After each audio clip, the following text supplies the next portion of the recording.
Hi everyone, my name is Aman Sharma and this short video tutorial is about using the Data Recovery Advisor in the Oracle database.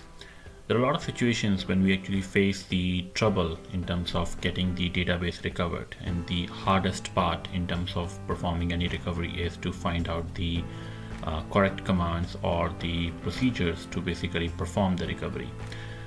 Usually what people do is whether they search it on Google or they search in the documentation. Well, of course, either of the things are okay, but if you can actually use something which is a lot more quicker and more accurate in terms of the instructions, that would be a very welcome thing to use. And that's what RMAN Recovery Advisor is actually going to be all about. So we have over here Oracle Database 19c. The command really does work in terms of the previous versions till 11g as well. So we'll check what kind of files we do have.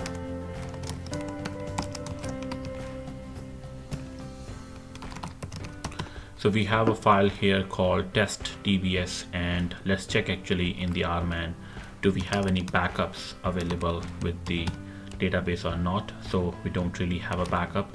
Let's quickly take the backup of the table space to which this data file belongs to. So my database is already in the archive lock mode, and just taken the backup. Just for the sake of doing it one more time, I'll just push the backup one more time. So here we go. So we have one more backup available, and now we are actually going to create a small issue on our own.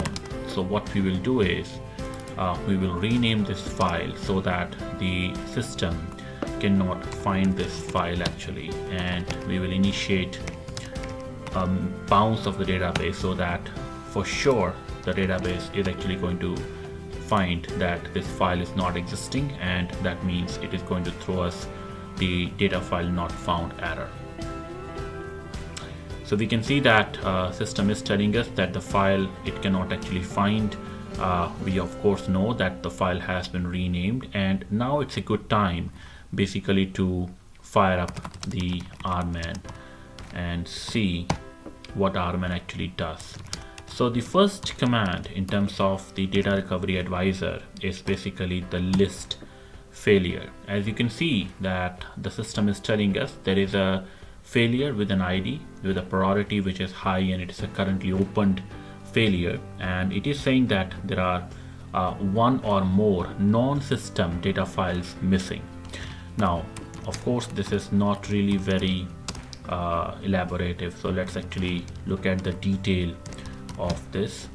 So now we can actually see that the system Data Recovery Advisor is actually telling us that the file test.dbs.dbf is actually missing, and of course the object of this is possibly not going to be available.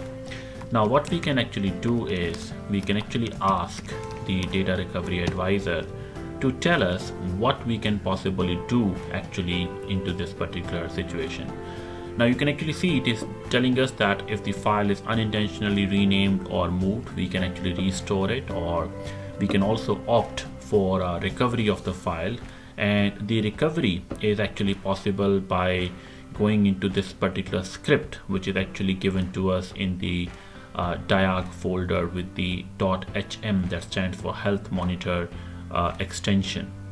Now we already have gotten the advice from the system. Now the thing that we can actually do is we can actually check with the Data Recovery Advisor that what it is suggesting. I could easily go and open the same file into any notepad editor, but let's actually check what the system is basically telling us.